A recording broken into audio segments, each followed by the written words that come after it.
अध्याय 3. श्री गणेशाय नमः. श्री सरस्वत्यै नमः. श्री सिद्धारूढाय नमः. श्री सिद्धारूढ स्वामी, तुम्ही दीन लोकांचे रक्षण करते आहात. तुम्ही प्रेमळपणे भक्तांचे भवभय हरण करता. जेव्हा तुम्ही सद्गुरु शोधार्थ निघालात तेव्हा वाटेत अनेक लोकांना सद्गुरु शोधण्याचा योग्य मार्ग तुम्ही दाखविलात. श्री सिद्धारूढ स्वामींचा जय जयकार असो. तुमच्या चिंतनाने सर्व व्यथा नष्ट होऊन मनी आनंद निर्माण होतो आणि अशा लोकांचे भवभयापासून तुम्हीच रक्षण करिता. ज्यांचे तुम्ही सद्गुरु झालात त्यांना या प्रपंचाचे भय का बरे वाटावे? जे कोणत्याही फळाची अपेक्षा न ठेवता अंतर्यामी तुमचे भजन करतात अशा लोकांचे तुम्ही कैवारी होता. काही भक्त व्यर्थच तीर्थयात्रा करून क्षीण करून घेतात. त्यांनी जर तुमचे ध्यान केले तर तुम्ही त्यांच्या हृदयांतरी प्रकट होऊन त्यांना योग्य ते मार्गदर्शन करून स्वतःच्या पदाला पोहोचविता आणि असे पद प्राप्त झाल्याने सर्व चिंतांचा नाश होतो. बुद्धी ब्रह्मानंदी शांतपणे विसावते. त्यांच्याकरिता प्रपंच असा हा शिल्लक राहत नाही आणि त्यांना आपोआप मुक्तता प्राप्त होते.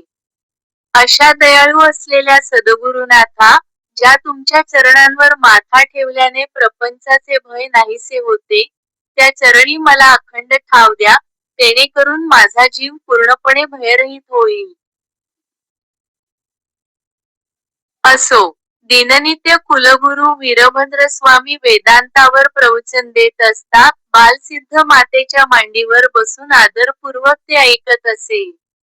असेच एकदा प्रवचन चालले असता, प्रापंचिक जनांच्या मनात वैराग्य भावनेचे महत्त्व निर्माण करण्याकरिता वीरभद्र स्वामी म्हणाले, जेव्हा प्रलयकाल येईल तेव्हा ही पृथ्वी सागरामध्ये विरून जाईल, मेरू पर्वत जमीनदोस्त होईल, पंचमहाभूते तसेच स्वर्ग, पाताळ इत्यादी अनेक लोक, देवदेवतांची निवासस्थाने, नामशेष होऊन जातील. असे असताना ज्याला स्वतःचा देह म्हणजेच आपण स्वतः आहोत असे वाटते अशा मनुष्याची काय कथा? जो मनुष्य या पृथ्वीवरचे नाना प्रकारचे सुखोपभोग घेईन अशा भ्रांतीत, भ्रांती म्हणजे भ्रामक कल्पना, असतो अशा या भ्रांतीला काय म्हणावे? हे ऐकता क्षणीच सिद्ध म्हणाला, स्वामीजी, प्रलयकाळी जेव्हा सर्वच नष्ट पावते असे तुम्ही म्हणता, तर मग आकाश कसे नष्ट होते? गुरुवर म्हणाले, बाळ, जो स्वानुभवाच्या ज्ञानाने परिपक्व झालेला आहे अशा सद्गुरूलाच हा प्रश्न विचारायला पाहिजे. कुलगुरूंचे हे शब्द ऐकल्यावर सिद्धाने अशा ब्रह्मज्ञानी सद्गुरूंचा शोध केल्या वाचून राहावयाचे नाही असा मनोमनी निर्धार केला. दुसऱ्या दिवशी घरी कोणालाही न कळवता, सिद्धनाथ घर सोडून सद्गुरु शोधार्थ निघाला. चालता चालता वाटेत त्याला त्याचे मित्र सोम आणि भीम भेटले. त्यांनी सिद्धास, एकटाच कुठे निघालास रे बाबा? असा प्रश्न करताच सिद्ध म्हणाला, या अखिल प्रपंचाचा केव्हातरी एकदा नाश होणार आहे. असे असताना इथे राहून काय उपयोग? प्रत्येक मनुष्य प्राण्याने देह टिकून असेपर्यंत स्वहित साधून घेण्याचा आटोकाट प्रयत्न केला पाहिजे. सद्गुरुबोध हा न होता स्वहित साधण्याचे कितीही प्रयल केले तरी ते सर्व व्यर्थच ठरतात. त्यामुळे मी आता सद्गुरूंच्या शोधार्थ घाईने निघालो आहे. ते दोघे म्हणाले, अरे सिद्धा, बालपणी कशाला या गोष्टी कराव्यात? या सर्व गोष्टी करणे म्हातारपणीच शोभून दिसते. सिद्ध म्हणाला, म्हातारपणी ही सर्व साधने करणे अशक्यच आहे. तारुण्यात कामक्रोधादी शत्रूमुळे मनुष्याचा विवेक नष्ट होतो, त्यामुळे स्वतःच्या आत्म्याचे मूळरूप विसरून जाऊन मनुष्य अनेक दुःखसंकटे भोगतो. तारुण्यात विषयाचे भोग भोगल्याने म्हातारपणी त्याच्याच आठवणी मनात कायम राहतात, तसेच नाना प्रकारच्या चिंताकाळजांमुळे मनात सद्विचार अजिबात येत नाहीत. मन अतिशय चंचल होते. त्यातच मृत्यूची भीती मनुष्याला सारखी भेडसावीत असल्याकारणाने वेदांताचे ज्ञान ऐकून देखील व्यर्थच होते आणि जीव निरंतरपणे तळमळत राहतो. याकरिता जेव्हा बालपणी मन शुद्ध असते तेव्हाच आत्मज्ञानी असे सद्गुरू शोधावेत. अशा सद्गुरूंकडून उपदेश घेऊन, दीक्षा घेऊन, ज्ञान संपादनामध्ये गर्क राहावे. बालसिद्धाचे हे बोल ऐकताच त्यांच्या मनात एकदम प्रकाश पडला आणि ते म्हणाले, बरे तर सिद्धनाथा, आम्ही दोघेजण तुझ्यासोबत येतो. सद्गुरूंना शरण जाऊन श्रेष्ठ असे आत्मज्ञान प्राप्त करू आणि त्यानंतर घरी येऊन आमची गृहकार्ये करू. सिद्धाने त्यांचा प्रस्ताव स्वीकारला आणि ते तिघेही मार्ग आक्रमू लागले. अशा प्रकारे चालत चालत ते तिघे एका गावी पोहोचले. सोम आणि भीमाला अतिशय भूक लागली होती. ते म्हणाले, सिद्धा, आम्हाला अतिशय भूक लागली आहे. इथे आम्हाला कोण बरे भोजन देईल? सिद्ध म्हणाला, देहाची चिंता करू नका. हृदयांतर्गत असलेल्या परमात्म्याचे अखंड ध्यान करा. त्या ध्यानामृताचे सेवन करताच तुमच्या जीवाला समाधान प्राप्त होईल. अशी पती तुम्हाला भोजन करूनही प्राप्त होणार नाही. हे तुम्ही जाणून न घेताच अन्न मागत आहात. अरे, ज्या परमात्म्याने हा देह आपल्याला दिला आहे तोच त्याचे पालनपोषण करील. हे ऐकताच ते दोघे म्हणाले, माहीत आहे बरे आम्हाला तू शास्त्रांमध्ये पारंगत आहेस ते. परंतु जेव्हा भुकेने मनुष्याचे प्राण तळमळू लागतात तेव्हा अन्न मिळाल्याखेरीज त्याचे काहीच चालत नाही.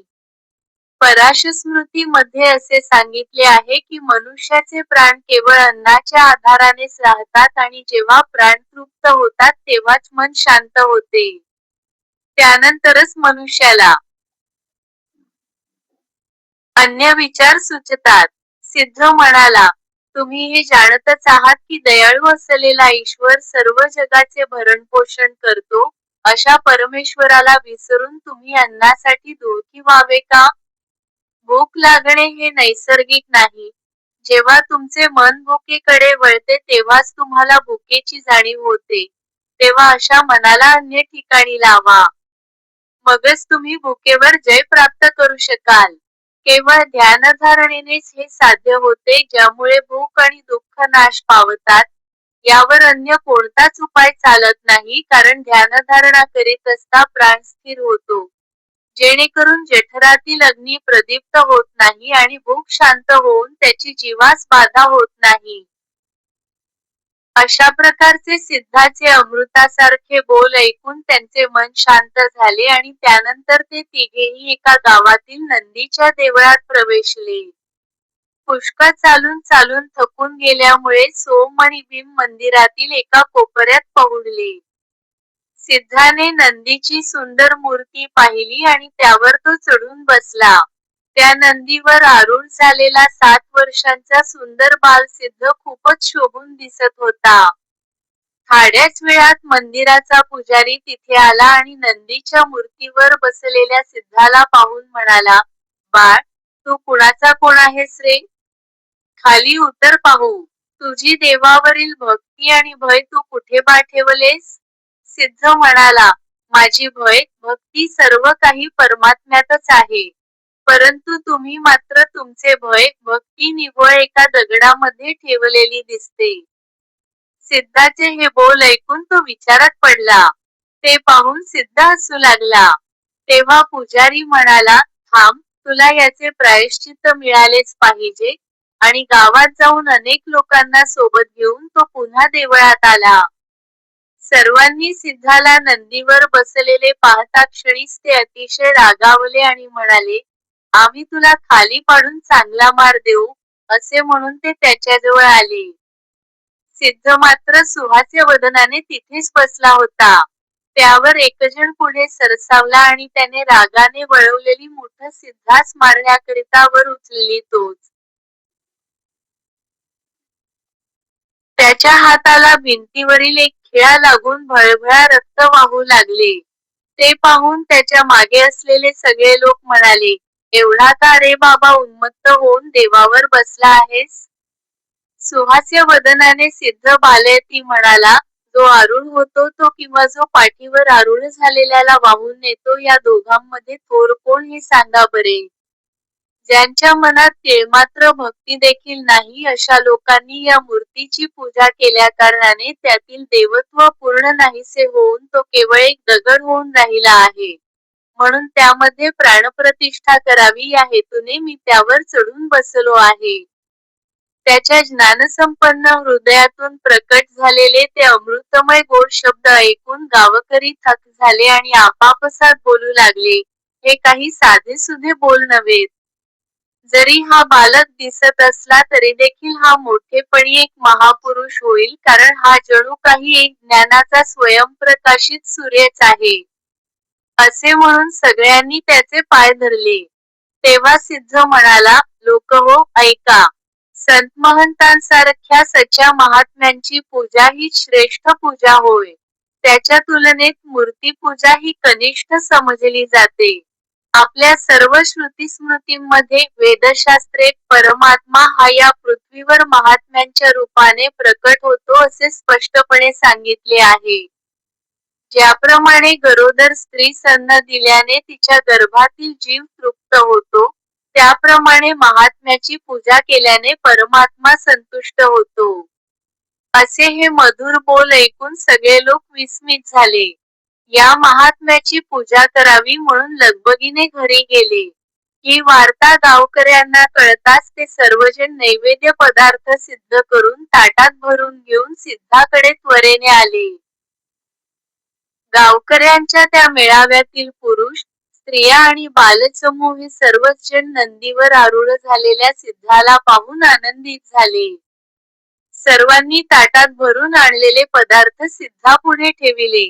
ते पाहून भीम आणि सोम धावतच तिथे आले. त्यांना पाहून सिद्ध म्हणाला, हे पाहिलेत नव्हे, ईश्वराने आपल्याकरिता इथेच अशा रीतीने अन्न पाठविले. तेव्हा आता परमेश्वराचे नाव घेऊन तुमची भूक शमवून घ्या. त्या दोघांनी भोजनास सुरुवात केली. सिद्धनाथाने देखील थोडे अन्न सेवन केले. त्यानंतर तो म्हणाला, लोकांची संगती करण्याची ही योग्य वेळ नाही. आणि भीम व सोम ह्यांना कुणीनेच बोलावून घेऊन सिद्ध लोकांची नजर चुकवून लगबगीने तिथून निघाला. आकाशात अंधार पसरल्याकारणाने ते सावकाश चालत राहिले. अंधाराला भिवून सोम म्हणाला, मित्र सिद्धा, तू आम्हाला कुठे घेऊन चालला आहेस? आपण या घनदाट जंगलात सापडलो आहोत आणि अंधारामुळे डोळ्यांपुढची वाटही आपल्याला दिसत नाहीशी झाली आहे. त्यावर भीम म्हणाला, सोम, तू भिवू नकोस. ईश्वर सदैव आपल्या जवळच आहे आणि तोच आपले रक्षण करीत आहे, त्यामुळे आपण त्याच्यावर सर्व भार सोपवून वाट चालू लागू. तोच आपला खरा मित्र आहे. हे ऐकून सोम शांतपणे मार्ग आक्रमू लागला. वीट पावले टाकीत असतानाच वाटेत त्याच्या पायाला काटा टोचल्यामुळे तो तिथेच रडत बसला. त्यावेळी तो म्हणाला, खरोखर, मी इथे आलो हीच माझी चूक झाली. हाय रे देवा, आता मी काय करू? आता जर मी जगलो वाचलो तर अशा लोकांमध्ये कधीही मिसळणार नाही. त्यावर सिद्ध आणि भीम सोमच्या हाताला धरून त्याला जंगलातून घेऊन जाऊ लागले. रात्रीची वेळ आणि जंगली प्राण्यांच्या भीषण गर्जना अगदी जवळून ऐकू येत असलेल्या पाहून भीम म्हणाला, सिद्धा, मला भयंकर भीती वाटत आहे. कसे तरी करून एकदाचे आपण आपल्या गावी जाऊया. अशा मार्गाने जाणे माझ्याच्याने होणार नाही. तुला हे सांगतानाही मला रडू येत आहे. त्या दोघांची दारुण निराशा पाहून सिद्ध म्हणाला, अरे, सद्गुरू शोधण्याचा मार्ग अतिशय कष्टकारक असतो. अशावेळी देहाभिमान आपल्याला उपयोगी पडत नाही. देहाला होणारे दुःख जन्मांवर जन्म येण्याच्या दुःखापेक्षा कितीतरी क्षुल्लक आहे.